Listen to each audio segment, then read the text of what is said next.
And a bum quarterback situation, absolute bum quarterback situation, almost as bad as what it was with Mike Glennon. Ugh, ugh. I can't. It's just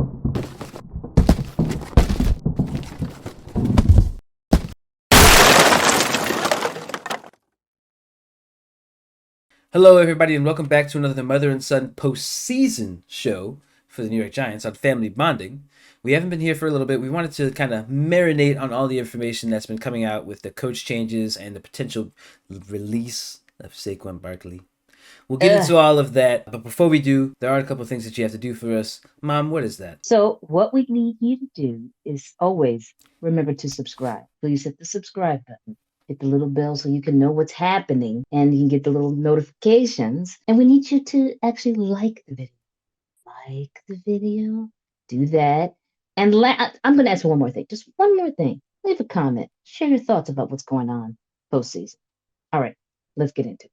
So we have a situation with the New York Giants that just recently happened about a couple weeks ago. Wink Martindale's gone after he had butted heads with Dayball for a while, and I mean we saw that build up. I don't know if you recall in games they were yelling at each other at times. I can't remember the specific game, but there was a game where they zoomed in on them and they both were really going at it. It was bad, and Mm-hmm. that more than likely caused issues. That departure makes sense. It's tough to see him go. Certainly his defense was good, and a lot of the players were deeply affected by this departure of Wink Martindale, and they were very upset.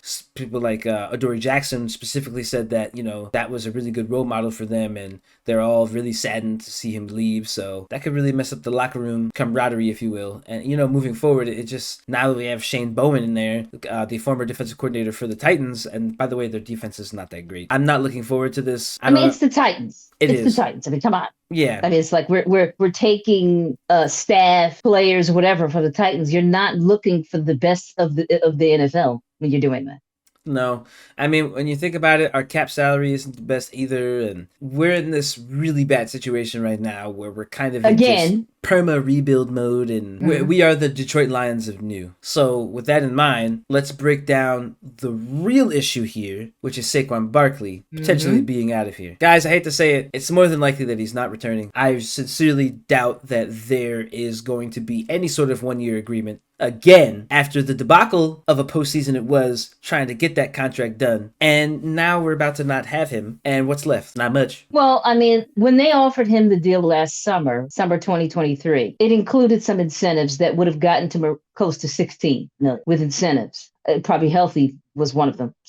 That probably was what stay healthy. Probably had to get like Um, 1,200, 1,300 yards plus. Yeah, and he did not want that. There was other deals that were floating around with other players in that position and other teams that he felt that he could be more deserving of. I saw a former NBA player over last summer on one of those sports shows, and he kept saying, "Get the money, get the money." And basically, what he's saying to take the deal they're offering.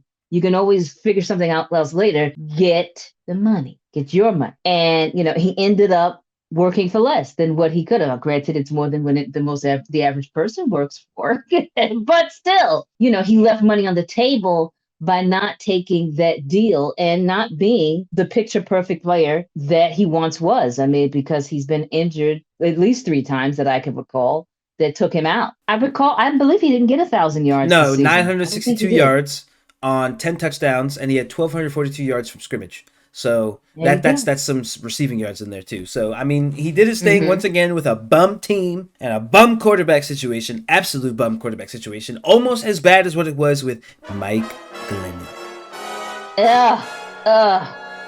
I can't. It's just somebody like that. It's like you got to wonder who they knew to get in the NFL, right? Did they have an uncle or an auntie that hooked them up with an NFL playing some sort of quarterback deal?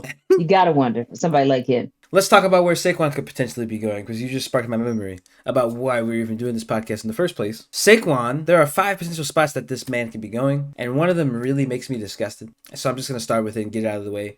The Philadelphia Eagles. Who? There are rumors that he could go there because DeAndre Swift although he had a career year. I don't know. Maybe they want to actually get another running back in there. They have the cap salary space for it. I could see the Eagles doing some sleazy, slimy crap like that after stealing Devontae Smith. They certainly did. And I don't think it would be in our best interest to give Saquon to a division rival.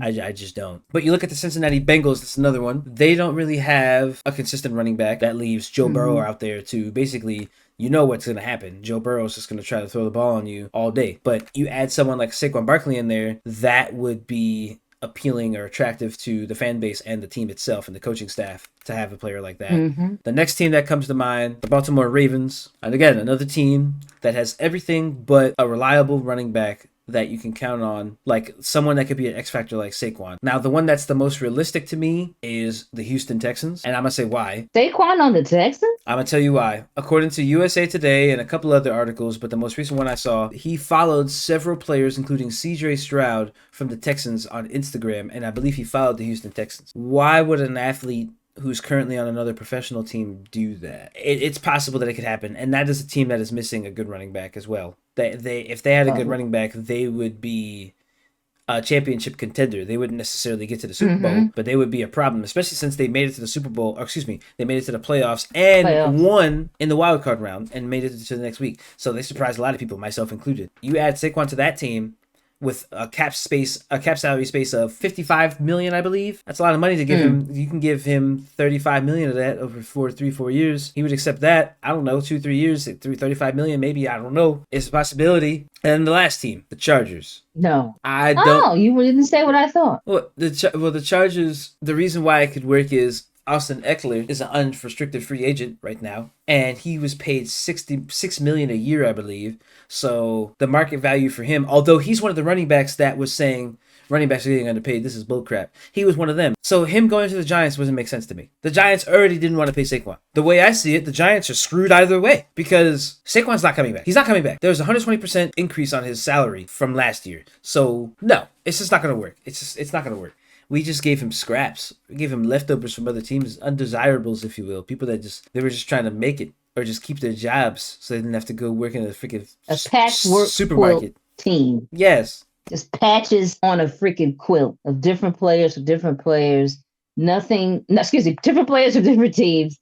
And nothing that really made sense down on the field, right? Correct. Once they got on the field, they did what they did.